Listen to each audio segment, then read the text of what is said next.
Princess Layla of Igbedidi, you are hereby disqualified from the pageant and ordered to return home immediately. Disowned Princess Part 12. The atmosphere inside the golden halls of Gabardin shifted overnight. The king wasted no time. After the assassination attempt, he tightened palace security so severely that even the cooks were being watched. Elite guards were posted at every hallway corner, and no one, noble or servant, moved without a reason. Someone had helped the assassin get in. Someone inside the palace. And though no one said it out loud, all eyes began to drift toward the new faces, especially those who came with the princesses of Igbedidi. Because the truth was, the real target wasn't the masked girl who took him down. It was Prince Verbin. Killing him wouldn't just be a tragedy, it would be a political earthquake. Gabardin's balance of power would collapse, and the crown would shift to his brother, Prince Zeno. And back in Igbedidi, Queen Farsi knew this. Word had already reached her. Even though she never wanted any of her daughters to end up with a second choice, the news of Soma having Prince Zeno wrapped around her fingers excited her. Layla, on the other hand, had failed her task miserably. Her charm spell caught nothing but a lowly servant. And even worse, her name was now whispered within royal circles, paired with rumors and shame. Farsi sat in her garden under the shade of bitter cola trees, her face hardening as she read the sealed scroll from her informants. She didn't hesitate.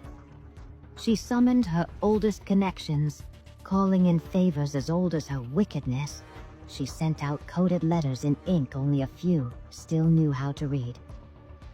And when she heard about the failed assassination attempt on Verbin, her disappointment turned into opportunity.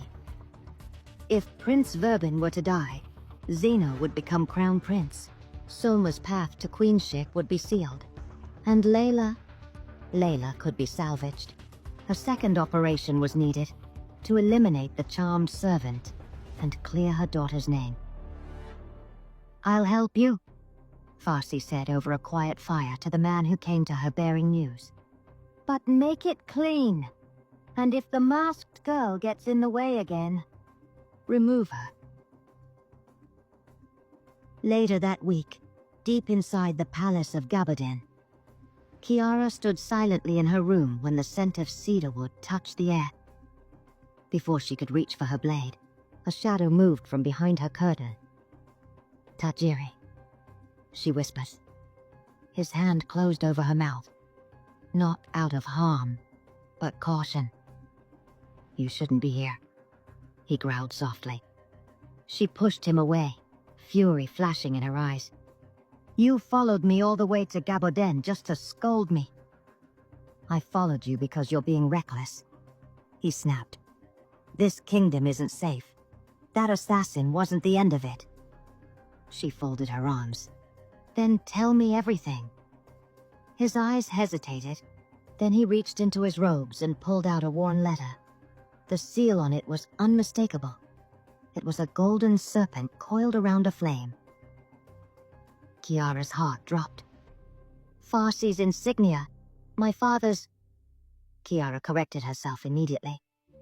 "That seal belongs to Queen Farsi of Igbedidi." Tajiri narrowed his eyes.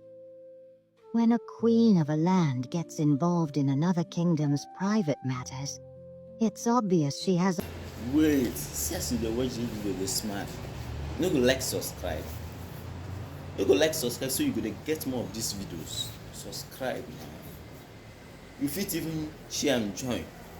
Share make it reach other people. So as you dey watch, them now go dey watch. As you dey smile, them go dey smile. Now go dey comment. I'm gonna talk one or two things for comment section. Like nah, I go beg you for like. Like nah, like it. Like no dey like nah. other stronger backings. Kiara turned away from him and started pacing. Then she stopped. "I took the job because I had to come back," she whispered. "Farsi killed my mother. She framed me, lied to my father, King Asha, and I was disowned and thrown into exile like a dog. Kajiri's expression softened as his anger faded. He took a step closer, saying he knew there was more. Kiara didn't cry, but her silence told him everything. "I'll help you," he said in a voice low. "But you must keep my presence here hidden. If they find out..." "They won't," Kiara interrupted, lifting her head. "They'll never know you are here." Meanwhile, Layla sat on her bed, gripping a velvet handkerchief too tightly. She couldn't sleep. Everywhere she turned, people whispered Naya's name. The same god Verbin stared at. The same god who somehow gained the respect of the Gabaden's council. She'd had enough. That night she took a jeweled brooch, a priceless ornament that belonged to the Princess of Vasulan, and slipped it beneath Kiara's bed. By morning, the palace was in chaos the moment the Princess of Vasulan screamed her item was missing. When Kiara heard about the missing item, she didn't take any chances. She went back to her room, ransacked the room, and found the brooch. She stared at it with disgust and a smile. Since Soma was more interested in Prince Zeno and no one else, Kiara figured it was Layla who stared at her with angry eyes. Kiara walked silently to the princess's room and hid the brooch inside Layla's wardrobe. Later that day, a maid from Gabaden found it while dusting and sounded the alarm.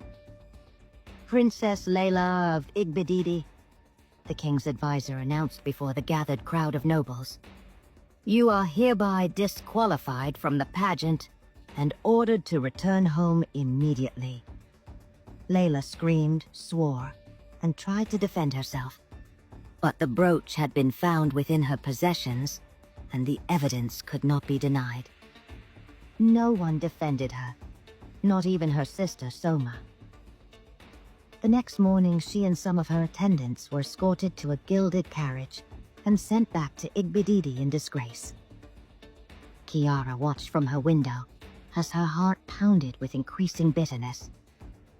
Because Layla thought she could disgrace her like her mother did many years ago.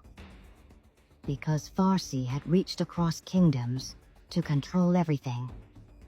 Because Tajiri was risking everything by being here. And this time, she knew she wouldn't be going back to Igbedidi without a proper plan.